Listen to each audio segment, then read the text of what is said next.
दुर्गम गोर्खा जिल्लाको सडक खन्न चीनले पठायो अत्याधुनिक स्काभेटर, पालिका अध्यक्षले दिए यस्तो जानकारी। अमेरिकी राजदूत फिर्ता भएको समाचार सेलाउन नपाउँदै चिनिया राजदूत पनि चीनले बोलायो फिर्ता।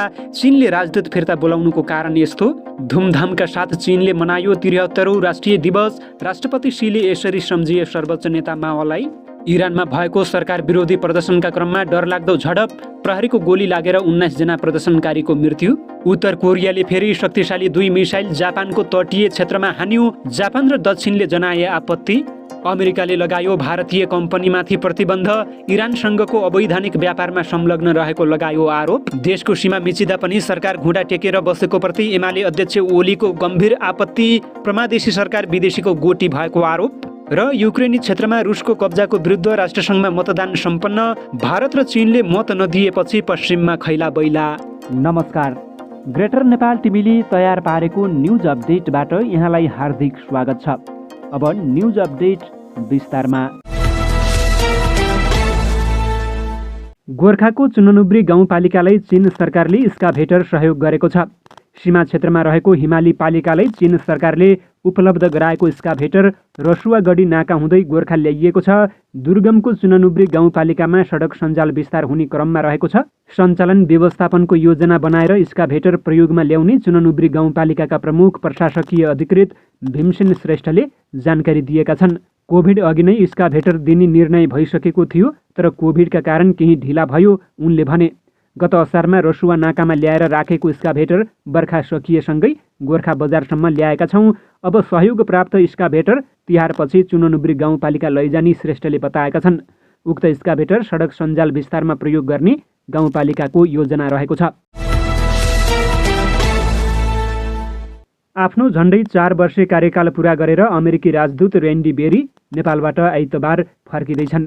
उनी नामिबियाका लागि नयाँ अमेरिकी राजदूतमा सिफारिस भएसँगै नेपालबाट अमेरिका फर्कन लागेका हुन्। नेपालबाट अमेरिकी राजदूत बेरी स्वदेश फर्किएको समाचार आउँदै गर्दा नेपालको उत्तरी छिमेकी चीनकी राजदूत हाउ याङछी पनि आफ्नो 4 वर्षे कार्यकाल पूरा गरी स्वदेश फर्किन लागेकी छन्।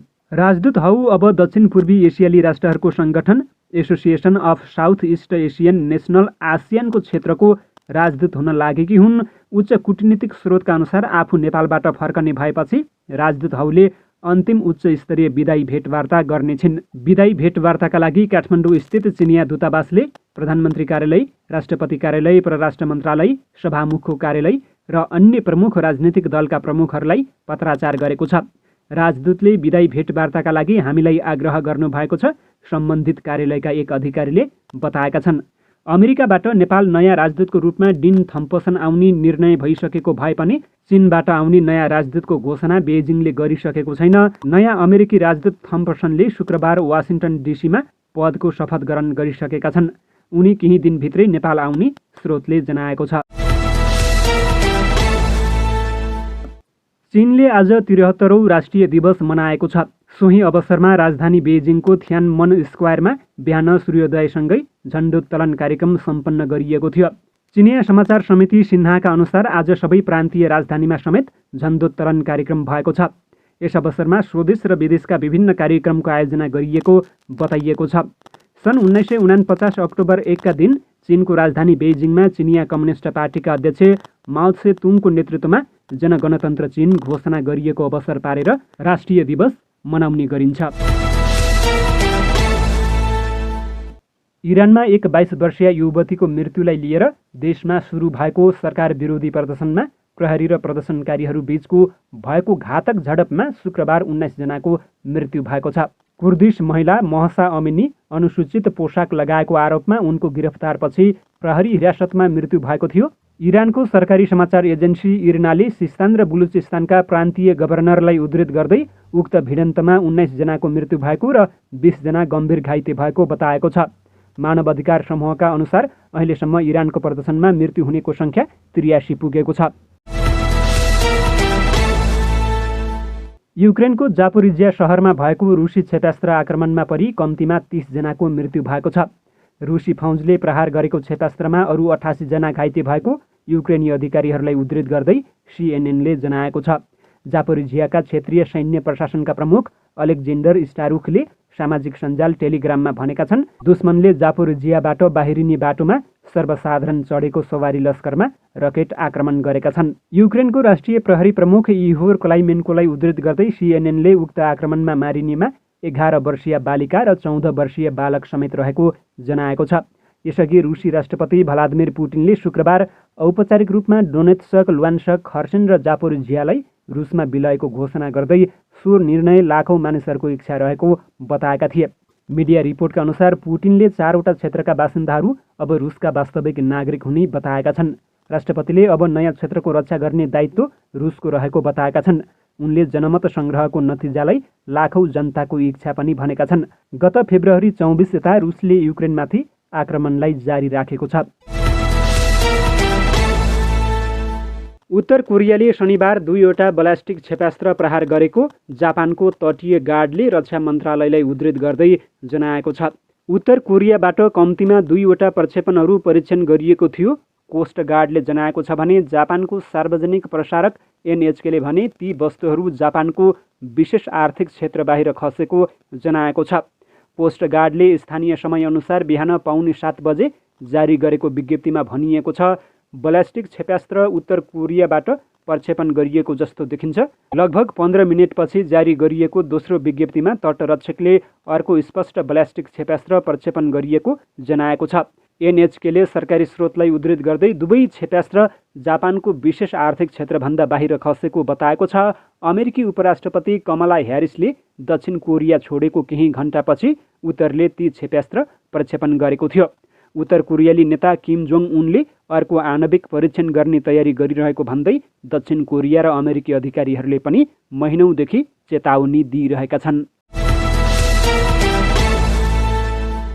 अमेरिकाको वाणिज्य मन्त्रालयको विदेश सम्पत्ति नियन्त्रण कार्यालयले लाखौँ डलरको इरानी पेट्रोकेमिकल तथा पेट्रोलियम पदार्थ बिक्री गरेको आरोपमा अन्तर्राष्ट्रिय कम्पनीहरूको एक समूहमा प्रतिबन्ध लगाएको छ। यी कम्पनीहरूको सूचीमा भारतीय कम्पनी पनि सामेल रहेको छ। यो समूहले दक्षिण र पूर्वी एसियामा इरानी पेट्रोलियम पदार्थको बिक्री गरिरहेको अमेरिकाले बताएको छ। शुक्रबार अघि सारिएको यो कदमसँगै इरानी बिचौलिया र UAE, हङकङ र भारतका केही प्रमुख कम्पनीमाथि प्रतिबन्ध लागेको छ। त्यस्तै चीनका 2 कम्पनीमाथि पनि इरानी पेट्रोकेमिकलको व्यापारमा सामेल भएको आरोपमा प्रतिबन्ध लगाइएको छ। OAFC का एक अधिकारी ब्रायन नेसनलले भने अमेरिका इरानको गैर कानुनी तेल र पेट्रोकेमिकल उत्पादनको बिक्री गम्भीरतापूर्वक रोक्न प्रतिबद्ध रहेको छ। उनले भने जहिलेसम्म इरानले संयुक्त आणविक सम्झौता पूर्ण रूपमा पालना गर्न अस्वीकार गर्छ, अमेरिकाले इरानमाथिको प्रतिबन्ध जारी राख्नेछ। सन् 2019 सम्म भारत इरानको सबैभन्दा ठूलो ऊर्जा आपूर्तिकर्ता थियो। अमेरिकी प्रतिबन्धको डरले भारतले इरानबाट आयात हुने कच्चा तेल र अन्य सामग्रीको आयातमा पनि रोक लगाएको थियो। नेकपा एमालेका अध्यक्ष KP शर्मा ओलीले देशको सीमा मिचिँदा पनि सरकार घुँडा टेकेर बसेको आरोप लगाएका छन्। एमाले निकट युवा सङ्घले शनिबार सप्तरीको कञ्चनरूप नगरपालिकामा आयोजना गरेको कार्यक्रममा उनले सरकारलाई देशको सीमा कहाँसम्म छ भन्ने कुरा पनि थाहा नरहेको बताएका छन्। कहीँ सीमा मिचिएको छ भने बोल्नुपर्छ, यो सरकार सीमा मिचिएको भए पनि बोल्न सक्दैन, घुँडा टेकेर बस्छ उनले भने। आफ्नो सिमाना कहाँसम्म हो त्यो पनि भन्न सक्दैन, कायरता देखाउँछ, जलस्रोत, जग्गा, नदीनाला, खनिजको पनि रक्षा गर्न सक्दैन। अध्यक्ष ओलीले सरकारलाई नक्कलीको संज्ञा दिएका छन्। जनताले नछानेको प्रमादेशबाट आएको एउटा नक्कली सरकार हो उनले भने। यो सरकार अझै हामीले 1.5 महिनासम्म अझै बढी बेहोर्नु पर्नेछ। सरकारले चुनाव निष्पक्ष गराउने पक्षमा नभई जसरी पनि जित्नुपर्ने सोच राखेको भन्दै उनले लोकतन्त्रसँग मतलब नराखी लुटतन्त्र मचाएको आरोप लगाएका छन्। युक्रेनका 4वटा नयाँ क्षेत्रमा रुसको कब्जा र त्यहाँको जनमत सङ्ग्रहको विरुद्धमा राष्ट्रसङ्घको सुरक्षा परिषदमा मतदान गरिएको छ। रुसी राष्ट्रपति भ्लादिमिर पुटिनले शुक्रबार 4 युक्रेनी क्षेत्रलाई रुससँग गाभ्ने घोषणा गरेका छन्। त्यसपछि अमेरिका, संयुक्त राष्ट्रसङ्घ लगायत अन्य देशले यसको कडा निन्दा गरेका छन्। संयुक्त राष्ट्र सुरक्षा परिषदले युक्रेनका 4 क्षेत्रहरू कब्जा गरेकोमा रुसको निन्दा गर्ने प्रस्तावमा मतदान गर्यो, जसमा रुसले भिटो गरेको छ। रुसको अतिक्रमण विरुद्ध ल्याइएको मस्यौदा प्रस्तावमा 15 देशको सदस्य रहेको सुरक्षा परिषदका 10 राष्ट्रले मतदान गरे पनि चीन, ग्याबन, भारत र ब्राजिल भने त्यसबाट टाढा रहेका थिए। शुक्रबार अमेरिका, अल्बानियाले युक्रेनका 4 नयाँ क्षेत्रहरू कब्जाको विरुद्ध संयुक्त राष्ट्र सुरक्षा परिषदमा प्रस्ताव पेश गरेका थिए। रुसले युक्रेनको अन्तर्राष्ट्रिय मान्यता प्राप्त सिमानाभित्र एक राय सर्वेक्षण गर्ने घोषणाको निन्दा गरेको छ। प्रस्तावमा युक्रेनको जापोरिझियामा सेप्टेम्बर 23 देखि सेप्टेम्बर 27 सम्म कथित गैरकानुनी जनमत सर्वेक्षण सम्बन्धी रुसले गरेको गैरकानुनी कारबाहीको निन्दा गरिएको छ।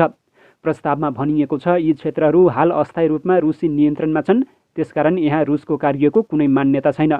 रुसले अस्थायी नियन्त्रणको आधारमा युक्रेनको यी क्षेत्रमा कुनै परिवर्तन गर्न सक्दैन, न त यसलाई आफैसँग गाभ्न सक्छ। तर यो प्रस्ताव रुसले सुरक्षा परिषदको सदस्यको हैसियतमा भिटो गरेको कारण अस्वीकार गरिएको थियो। प्रस्तावमा मतदान नगर्ने भारतको अडानलाई स्पष्ट गर्दै संयुक्त राष्ट्रका लागि यसका स्थायी प्रतिनिधि रुचिरा कम्बोजले उनको देशले युक्रेनमा हिंसा र लडाईँ तत्काल बन्द गर्न आह्वान गरेको बताइन्। उनले वार्ताबाट मतभेद र विवादको अन्त्य गर्न आग्रह गरिन्। पुटिनले शुक्रबार युक्रेनको 4 नयाँ क्षेत्रलाई रुसमा गाभ्ने दस्तावेजमा हस्ताक्षर गरेका थिए र मस्कोमा आयोजित एक समारोहमा यसबारे भाषण दिएका थिए।